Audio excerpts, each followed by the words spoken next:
प्रश्नावली 10 घातांक और घात। घातांक और घात। प्रश्नावली 10 के सवाल करने से पहले हमको ये सूत्र ध्यान में रखना है, सूत्र याद होने चाहिए। ये सूत्र याद नहीं है तो हम ये सवाल घात या घातांक के सवालों को हल नहीं कर सकते। जैसे पहला सवाल है a की घात n गुणा a की घात n बराबर a की घात m प्लस n। जैसे मैंने सवाल दे दिया आपको 3 की घात 2 गुणा 3 की घात 4। a का मान समान है, a है तो यहाँ पे ये नीचे वाले मान इसमें समान होंगे, तो इसके बराबर क्या हो जाएगा। अब जब 3 की घात m प्लस n यानी 2 प्लस 4, तो 3 की घात कितना हो गया 6। यानी पहला सवाल है a की घात m गुणा a की घात n बराबर a की घात m प्लस n। नीचे वाला मान है वो समान होगा, घात कुछ भी हो सकती है, अलग अलग हो सकती है, तो इसमें होगा एक मान यहाँ 3 है, घात m और n दोनों जोड़ना यानी 3 की घात 6। अगला सवाल है, अगला सूत्र है a की घात m भाग a की घात n बराबर क्या होता है a की घात m माइनस n। जैसे ये दे दिया मैंने आपको 2 की घात 5 भाग 2 की घात 3, ये नीचे वाला जो मान है वो समान है, तो अब इसमें ये हो गया आपका 2 की घात 5 माइनस 2 m माइनस n, यानी m का मान ये है, n का मान ये, तो 3 है, ये घात 3 है, तो 5 में से 3 घटाएंगे तो 2 की घात कितना होगा 2। ये है अगला सूत्र a की घात m प्लस भाग a की घात n बराबर a की घात m माइनस n। गुणा का चिन्ह है तो आपको जोड़ना है, भाग का चिन्ह है तो आपको यहाँ माइनस करना है। इसी प्रकार ऐसे जैसे तीसरे का पहले का उदाहरण दे दिया मैंने, ये आपको दूसरे का दे दिया।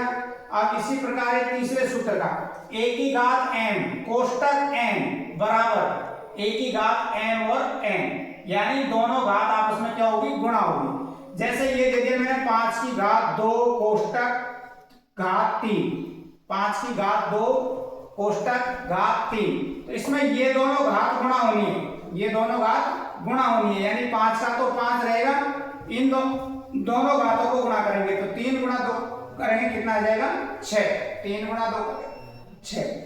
इसी प्रकार ये चौथा सूत्र है जिसका उदाहरण है आपका, देखो a की घात m गुणा b की घात m, यानी a और b अलग अलग मान है, घात दोनों की समान है, तो इसमें क्या हो जाएगा a b तो गुणा हो जाएगा और घात m ऊपर आ जाएगी। जैसे मैंने दे दिया आपको 3 की घात 2 गुणा 5 की घात 2, 3 की घात 2 गुणा 5 की घात 2, तो यानी 3 और 5 तो अंदर गुणा हो जाएगा और ऊपर घात कितनी रहेगी 2।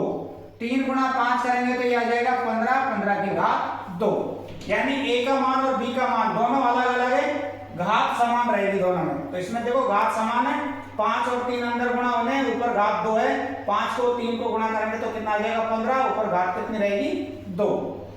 और जैसे अब ये पांचवा उदाहरण है, पांचवा सूत्र है आपका a की घात 0 बराबर 1, यानी अगर किसी भी संख्या की घात 0 है तो उसका मान कितना आएगा 1 आएगा। जैसे 5 की घात 0 लिख दी मैंने तो उत्तर कितना आएगा 1। और भी हो सकता है, जैसे मैंने लिख दिया यहाँ पर 100 की घात 0, तो इसका उत्तर भी कितना आएगा 1, यानी यहाँ पर कोई भी संख्या है उसकी घात अगर 0 है तो उसका उत्तर कितना आएगा आपका, उसका उत्तर आएगा 1। फिर जैसे छठा सूत्र है आपका, छठा सूत्र है a की घात m बटे b की घात m, a की घात m बटे में b की घात m, यानी घात तो दोनों में समान है, संख्या दोनों हर अंश और हर अलग अलग है।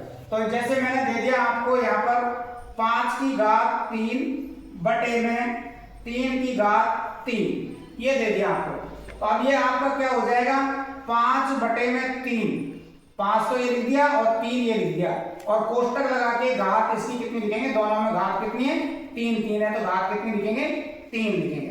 इस प्रकार से ये जो घात के घातांक वाले 6 सूत्र है, 6 सूत्रों को मैंने आपको उदाहरण से ही समझाया है। ये सूत्र अगर आपको याद है तो आप इस प्रश्नावली के सारे सवाल हल कर सकते हैं, चाहे वो छोटे हो चाहे वो बड़े हो।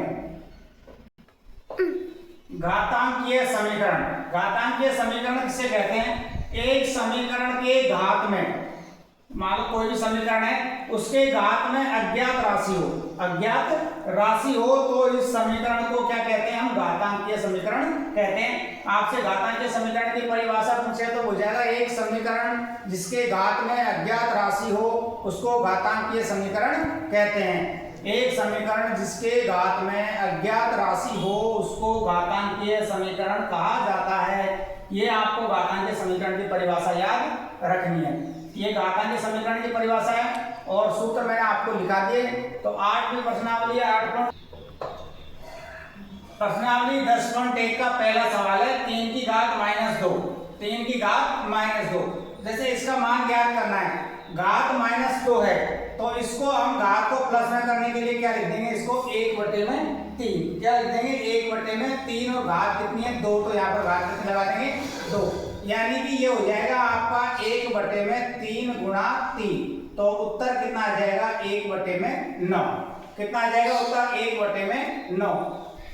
इसी प्रकार से ये है आपका ये सवाल -4 की घात है आपकी 1/-2, तो इसको माइनस घात को प्लस करने के लिए क्या कर देंगे, ये नीचे आ जाएगा, ये -4 और अब नीचे आके घात क्या हो जाएगी प्लस में।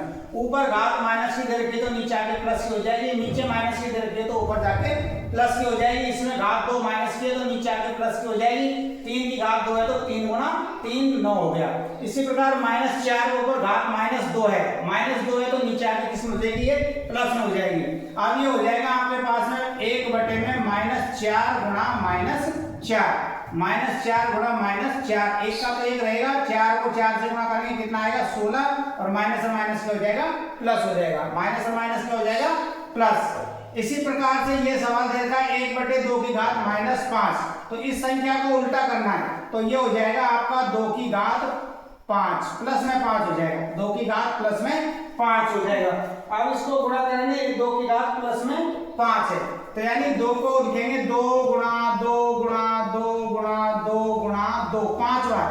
कितनी बार लिखना है इसको 5 बार। 2 गुणा 2 करेंगे 4, 4 दूनी 8, 8 दूनी 16, 16 दूनी 32, तो इसका उत्तर कितना आ जाएगा आपका 32। कितना आ जाएगा 32। ऊपर देखो घात अगर माइनस तो नीचे आके प्लस में हो जाएगी, इसमें भी घात ऊपर प्लस माइनस थी नीचे आके प्लस में हो जाएगी। ये यहाँ पर घात माइनस में है और बटे में संख्या, तो संख्या पलट जाएगी और ये घात प्लस में हो जाएगी, यानी 1/2 था तो ये क्या हो जाएगा आपका 2 और घात माइनस में तो किसमें हो जाएगी प्लस में। इस प्रकार से ये 10.1 प्रश्नावली का पहला सवाल।